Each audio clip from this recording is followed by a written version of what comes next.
Sí, verdaderamente. Además, la historia en general, la historia metropolitana, que es un poco la que siempre da la directriz de lo que tenemos que saber o no saber, se olvidaron siempre de los hijos de Urquiza, porque siempre se habló, usted puede leer cualquier libro de historia de autores porteños, y siempre se ha hablado del asesinato de Urquiza, incluso hasta casi minimizándolo, ¿no es cierto? Y se olvidan que es un triple asesinato. Es casi a la misma hora, estaba perfectamente sincronizado.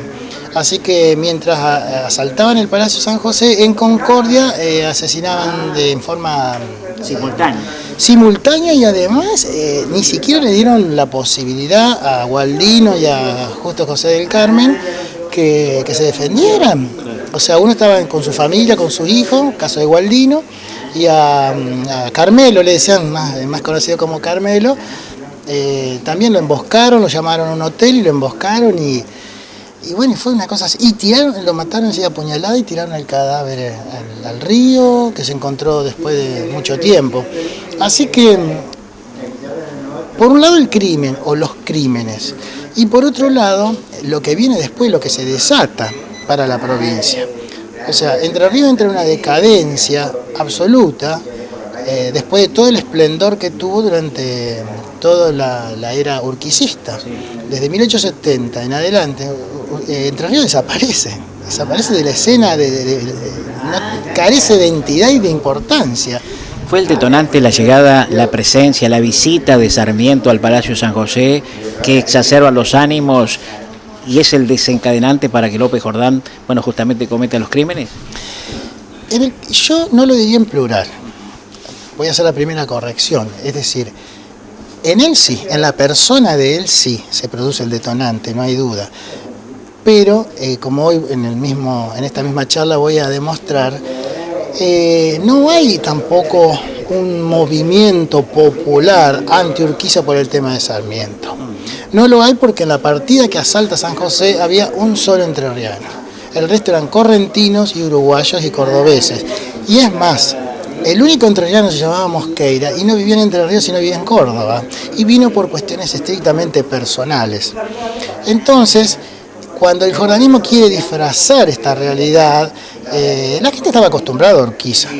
Eso no hay duda, es como siempre, realmente los hombres fuertes de las provincias por eso eran gobernadores propietarios, como bien se lo definía legalmente.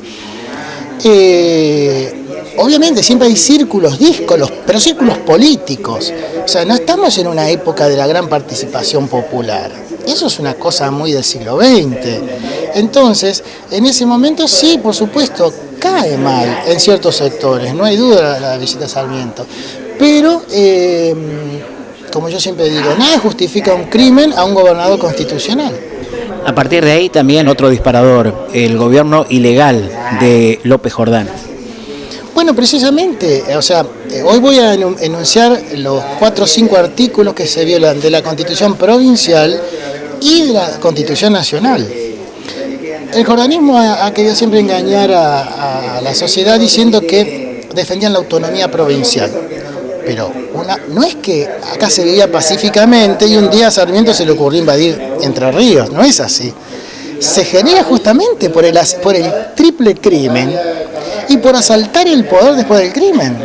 Entonces, el gobierno nacional evidentemente iba a reaccionar. Sarmiento no se iba a quedar con los brazos cruzados, encima él que siempre tuvo una visión deleznable, ¿no es cierto?, del gauchaje, de lo popular. Y bueno, y justamente López Jordán representa ese sector social, no es un sector social ni ilustrado ni nada de eso. Entonces, es como que le viene como anillo al dedo a Sarmiento eso. Trasladado a nuestros tiempos, López Jordán sería reivindicado por sectores autodenominados populares. En ese momento sí, es una expresión popular, yo la llamo una expresión folclórica, es decir, no científica, no en su momento ni siquiera lo que se despierta después con el jordanismo, digamos como un movimiento historicista.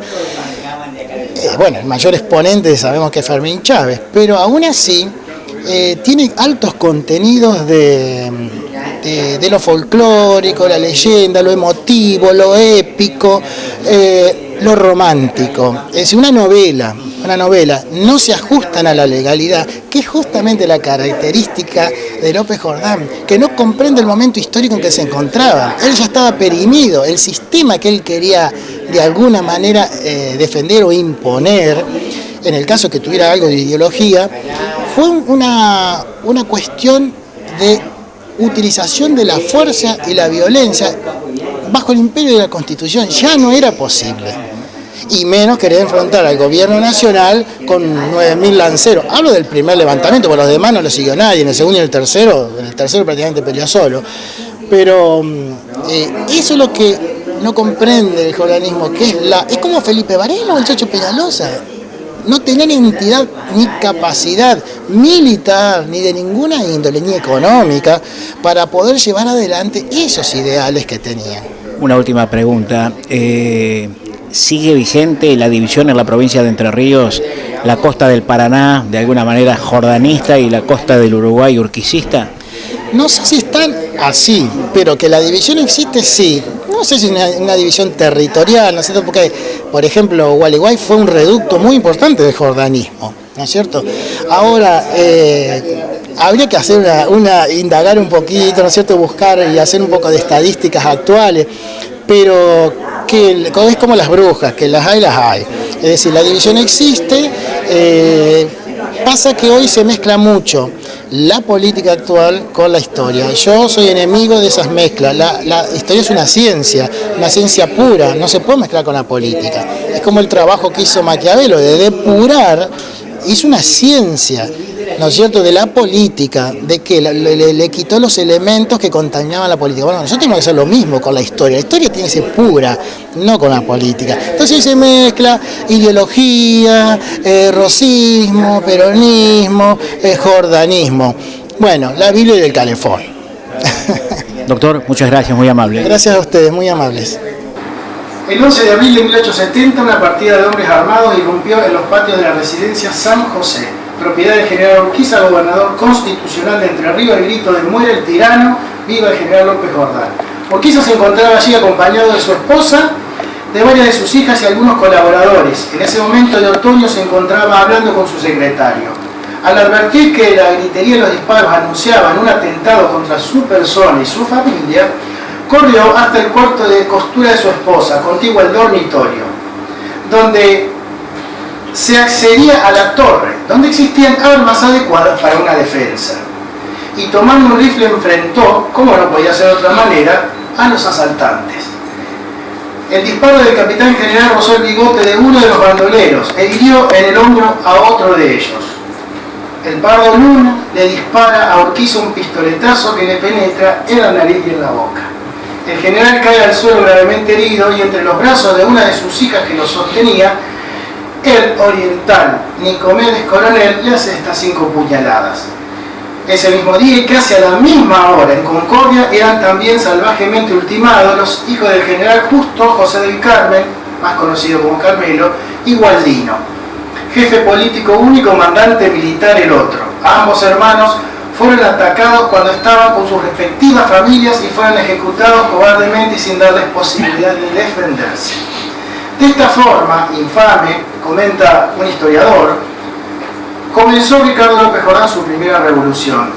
De este acto injustificable se han ensayado las más variadas apologías, hasta la negación misma de la responsabilidad de don Ricardo en el hecho.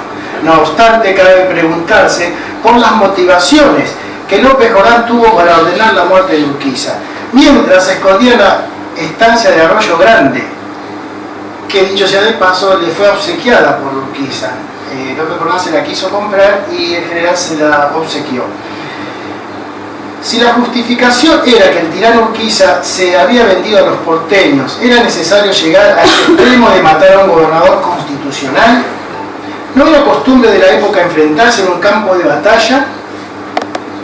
Recordemos a Ramírez cuando desafió al sargento Mansilla. Y me voy a parar. Este es un acontecimiento muy interesante cuando Lucio Norberto Mansilla, el cuñado de Rosas, antes de traicionar a Ramírez, organiza un motín en Paraná. Por supuesto, es descubierto, Ramírez viene y le dice: yo le voy a enseñar a hacer motines a usted. lo desafío, en 2 horas yo lo voy a atacar, prepárese. Esa era la forma de resolver las cuestiones. También en una época donde era un periodo inorgánico, donde no había constitución, donde las leyes estaban recién, ¿no es cierto?, elaborándose. Estamos hablando a simple 10 años desde la Revolución de Mayo. Entonces, y acá, en esa situación, Lucio Mansilla, no, por favor, general, usted lo llena de adulaciones, de flores, y bueno, en la primera de cambio, cuando se descuidó, lo traiciona y le costó la cabeza. 30 años después, sucede un acontecimiento similar en el Palacio San José. Ya le venían diciendo a Urquiza que se estaba gestando algo, que al frente, a la cabeza estaba Ricardo López Jordán. Entonces él lo llama, estaba ahí, y era la única persona que llamaba che, porque Urquiza todo el mundo trataba de usted. Pero como él era pariente, él lo llamaba ahijado, lo trataba de che.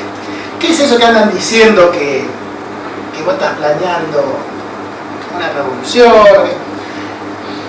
Casi con la misma verborragia aduladora de Mansilla, le responde que no, que imposible, y que si alguien osara atentar contra la vida del capitán general, tendrían que pasar sobre su cadáver.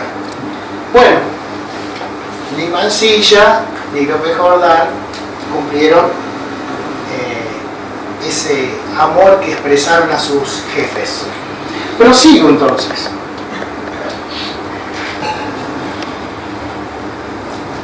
Pero Jordán nunca tuvo el valor para hacerlo, ni siquiera tuvo el coraje de dirigir la partida invasora, porque se quedó en la estancia de Arroyo Grande. Y no era por una cuestión de rango militar, ya que precisamente eso no era una batalla, sino un asalto perpetrado por malhechores facinerosos altamente conocidos. No hay duda de la responsabilidad criminal de Jordán, pero ¿cuál fue la motivación? Creemos que ciertos hechos y conductas llevadas a cabo posteriormente por Jordán dejan en claro la razón que inspiraba el atentado siniestro contra el orden institucional provincial y nacional.